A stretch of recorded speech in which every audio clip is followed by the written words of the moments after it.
வந்துட்டீங்கல்லக்கா. சித்தார்த் சரியாதான் சொன்னாரு. அவரோட மனைவி ரோஹிணி அவரை காப்பாத்த கட்டாயம் இங்க வருவாங்கன்னு சொன்னாரு.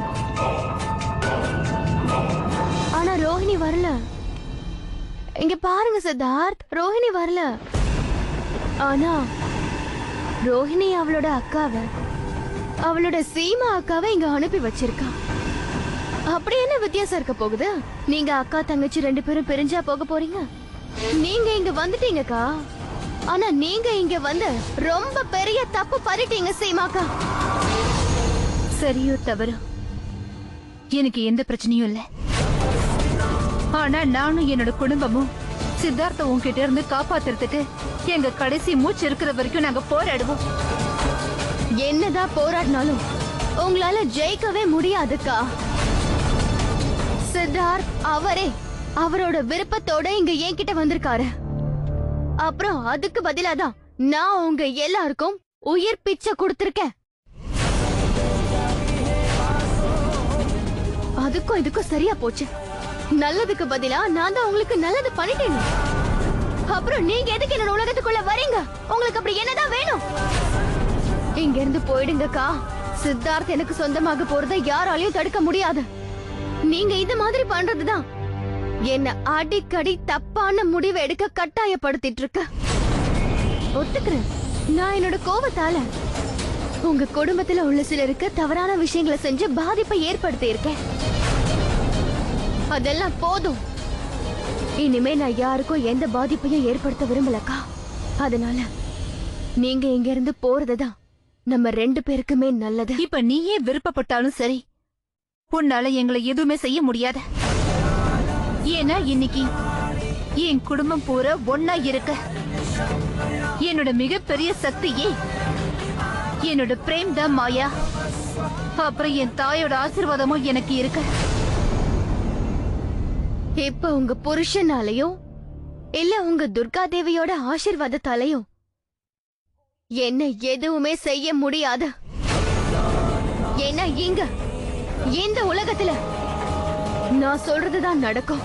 அத மீறி வேற எதுவுமே நடக்காது.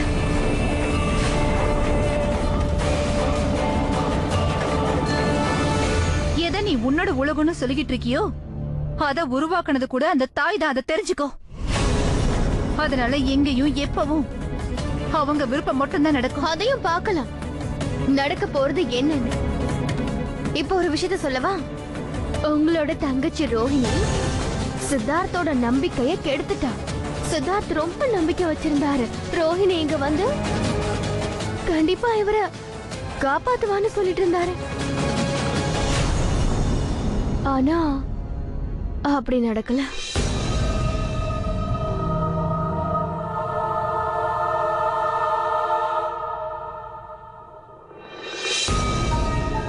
இதுதான் வித்தியாசம் மாயா.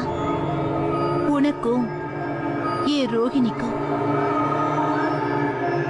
ஒரு புருஷன் பொண்டாட்டியோட உறவு நம்பிக்கைக்கு சம்பந்தப்பட்டது. ஆனா என்னோட ரோஹிணி சித்தார்த்தோட நம்பிக்கையை உடைக்கவே இல்லை. நீ ஆரம்பிச்சு வச்ச இந்த விளையாட்டுக்கு ஒரு முடிவை ஏற்படுத்துறதுக்கு தான் அவ இப்ப போயிருக்கா.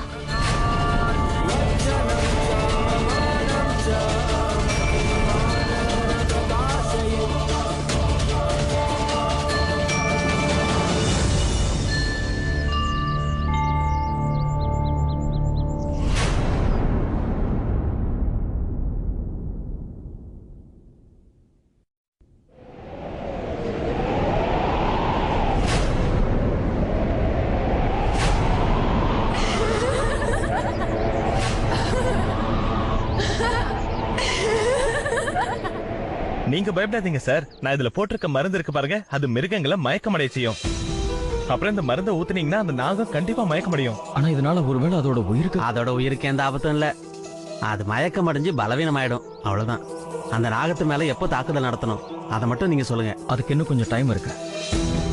ஒருவேளை அந்த நாகத்துக்கு எதிராக நாம சூழ்ச்சி பண்ணிட்டு இருக்கோங்கிற விஷயம் அதுக்கு தெரிய வந்தா அதுக்கப்புறம் எல்லாமே தலைகீழா மாறிடும். அப்போ இப்ப நம்ம என்ன பண்றது? காத்திருக்கணும். சரியான நேரத்துல அந்த நாகத்தை மயக்கம் போட வச்சு நம்ம கண்ட்ரோலுக்கு கொண்டு வந்துடணும்.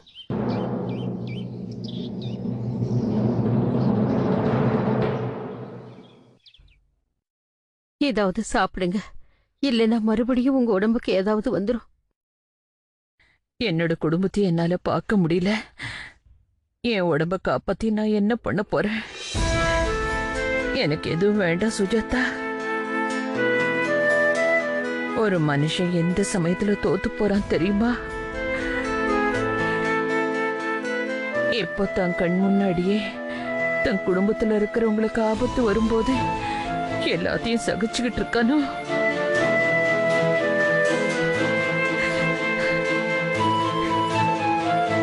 எல்லாத்தையும் பார்த்துக்கிட்டே நான் உயிரோட இருக்கேன் பாரு. என்னெல்லாம் நான் இன்னும் அனுபவிக்கணுமோ.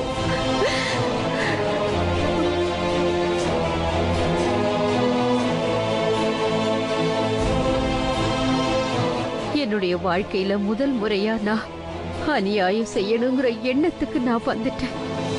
அந்த தாய் நம்ம எல்லாரையும் நடுக்கடலுக்கு கூட்டிட்டு வந்து தவிக்க விட்டுட்டா. அப்படிலாம் இல்ல சுஜாதா, அப்படிலாம் நீ சொல்லாத. எப்படி சொல்லாம இருக்க முடியும்? எப்படி யோசிக்காம இருக்க முடியும்? இப்ப நடக்கிற பிரச்சனைக்கெல்லாம் ஒரு நல்ல முடிவு கிடைக்குமா கிடைக்காதான்னு கூட தெரியாது. அவன் நம்மளை காப்பாத்துவாளா இல்லையான்னு கூட நமக்கு தெரியல பெரியத்த. என் கடைசி நம்பிக்கை இதுதான். யாரு நம்ம குடும்பத்தோட சந்தோஷத்தை பறிச்சாலும், யாரு என் மக சித்தார்த்த வாழ்க்கைய நரகமாக்கி தவிக்க விட்டாலும், அவ செஞ்ச தப்புக்கு நிச்சயம் தண்டனை கிடைக்கும். இது அந்த தாய் மேல சத்தியம் பெரியத்த. ஏன்னா எனக்கு அந்த தாய் மேல அதிக நம்பிக்கை இருக்கு. தன்னுடைய தர்மத்தை நிறைவேற்றினவங்களுக்கு கடவுள்கிட்ட ஏதாவது கேட்கணும்னு தோணும். ஆனா நல்லதையே செய்யறவங்களுக்கு அந்த தாய் தான் கொடுக்க வேண்டியிருக்கும் பெரியத்த. அந்த துர்கா தேவி நம்மள கைவிட மாட்டா. நிச்சயம் காப்பாத்துவா, நிச்சயம் காப்பாத்துவா. அந்த நம்பிக்கையோட இருப்போம். நாம அவ மேல நம்பிக்கை வைப்போம். நம்ம எல்லாருக்கும் துன்பத்தை தந்த அந்த நாகத்தோட அழிவு நிச்சயம் நிறைவேறிய தீரும்.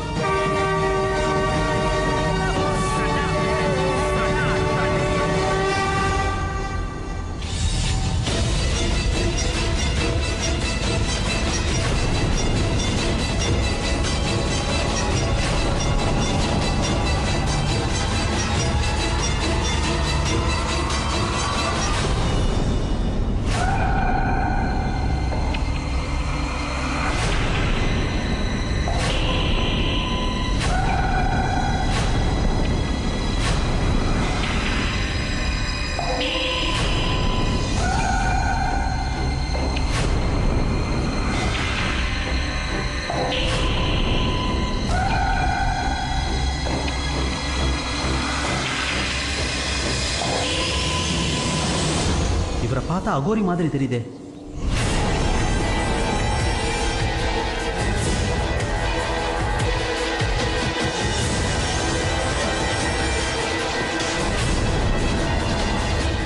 அந்த திரிசூலம் எங்க இருக்கும்?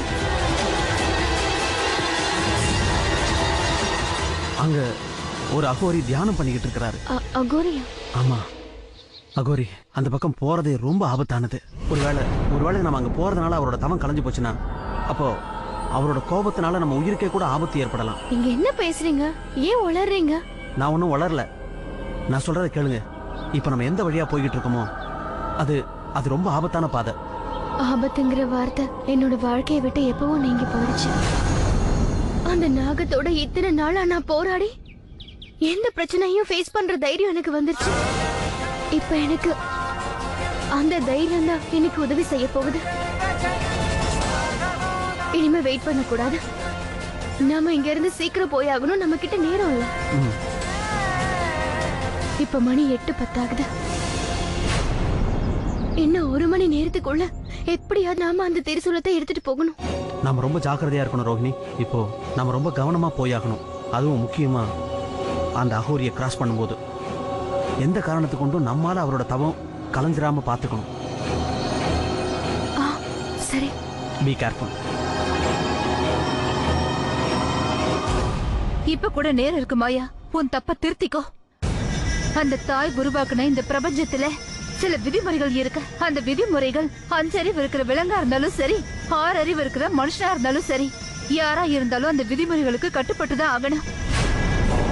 மாயா, நீ ஒரு மனுஷனோட ஆத்மாவை ஒரு நாகத்துக்குள்ள எடுத்துட்டு போறதுக்கு பாத்துக்கிட்டு இருக்க. இது சரி இல்ல மாயா, இது ரொம்ப தப்பு. அந்த மாதிரி பண்ணாத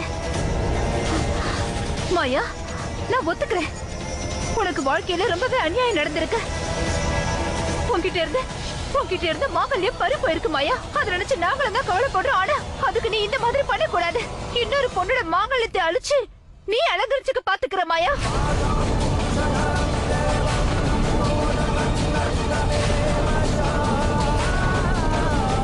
இங்க பாருங்கக்கா, நான் உங்ககிட்ட ஆர்கியூ பண்ண விரும்பல. என்னோட பல வருட தவத்தை நீங்க கலைக்கிறத என்னால கட்டாயம் அனுமதிக்கவே முடியாது.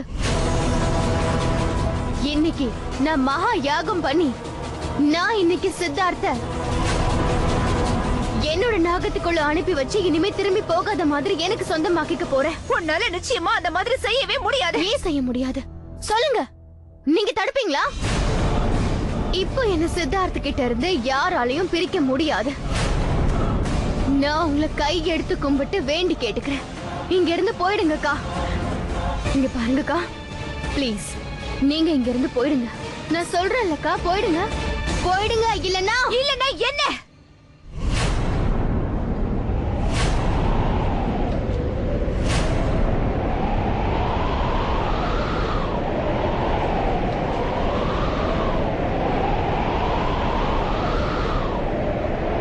நான் உங்க உயிரை எடுக்க வேண்டியதா இருக்கும்.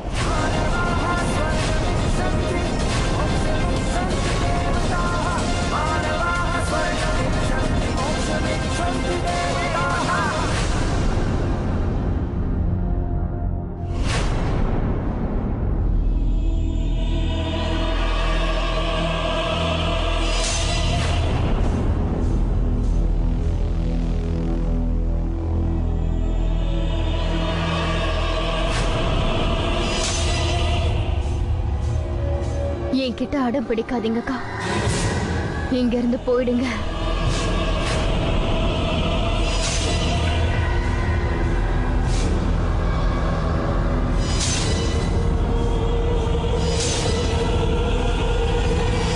மாயா,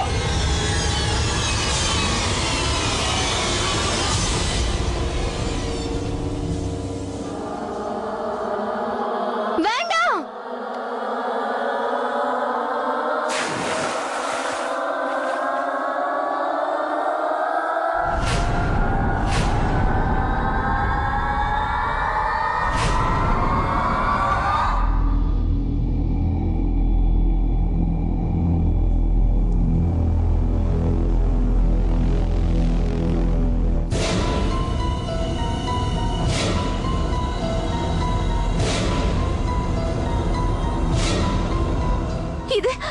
பிரேம், இதெல்லாம் என்ன? சீமா, அது மிருகத்தை மயக்கமாக்குற மருந்து. இதனால அந்த நாகம் மயக்கம் அடைஞ்சிரும். அதுக்கப்புறம் அதை ஈஸியா கட்டுப்படுத்த முடியும்.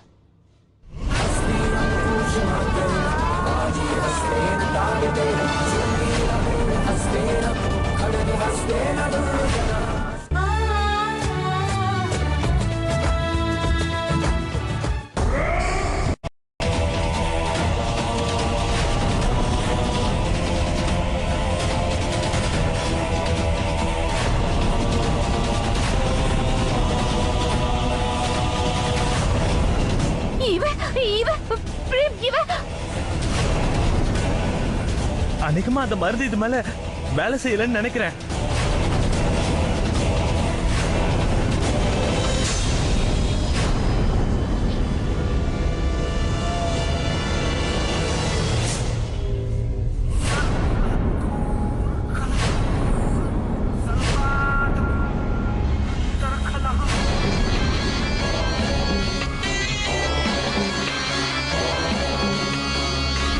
ராம், गुरु चरण सरोज रज निज मन मुकुर सुधारी।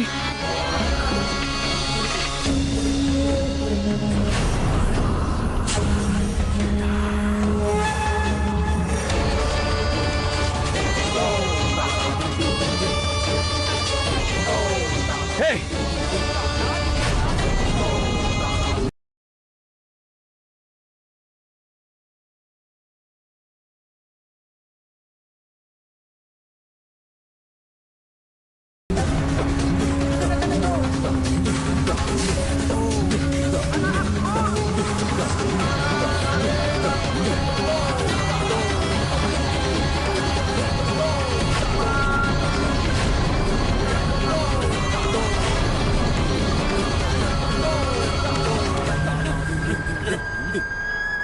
போதும்,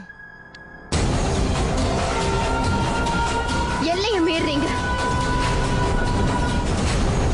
நான் யாரோட உயிரையும் எடுக்க கூடாதுன்னு நீங்க என்கிட்ட சத்தியம் வாங்கியிருந்தீங்க. ஆனா நீங்க ஒவ்வொரு விஷயத்திலையும் என்ன ஏமாத்திட்டே இருக்கீங்க. நான் அந்த தவறுகள் எல்லாத்தையும் மன்னிச்சேன். ஆனா இனிமே முடியாது. எனக்கு தெரியும், சித்தார்த்த காப்பாத்துறதுக்காக நீங்க எல்லாரும் சேர்ந்து என்ன வேணாலும் செய்வீங்க. அதனால நான் இப்ப என்னோட சத்தியத்தை மீற போறேன்.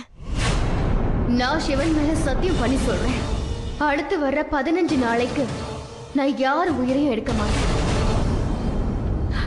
கடவுளே, தயவு செஞ்சு என்ன மன்னிச்சிடுங்க. நான் என்னோட சத்தியத்தை மீறியே ஆகணும். எனக்கு வேற வழி இல்ல. இவங்க எல்லாரும் சேர்ந்து என்னை இந்த மாதிரி பண்ண வச்சுட்டாங்க. சித்தார்த்த அடையறதுக்காக நான் உங்க எல்லாரோட உயிரையும் நான் எடுக்க போறேன்.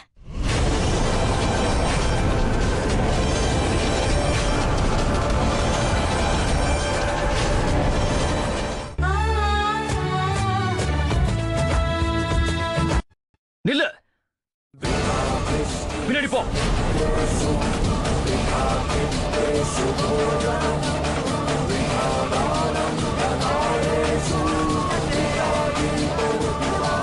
அந்த மருந்து இவகிட்ட வேலை செய்யல. பிரேமி, இப்ப நம்ம என்ன பண்றது? ஒண்ணுமே புரியல.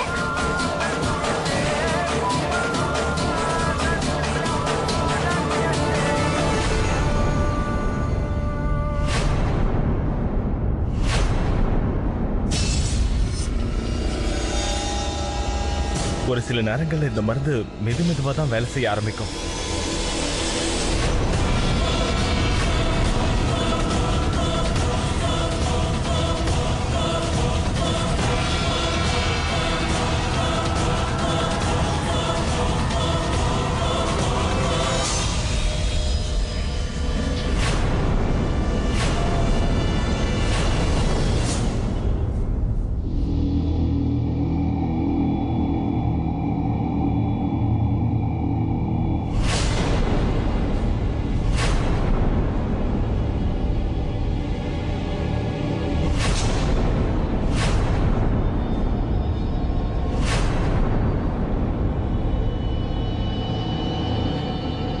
ஐயோ கடவுளே, இவரை பார்க்க ஆபத்தானவரா தெரியுது. இங்கிருந்து நம்ம பத்திரமா போய் ஆகணும்.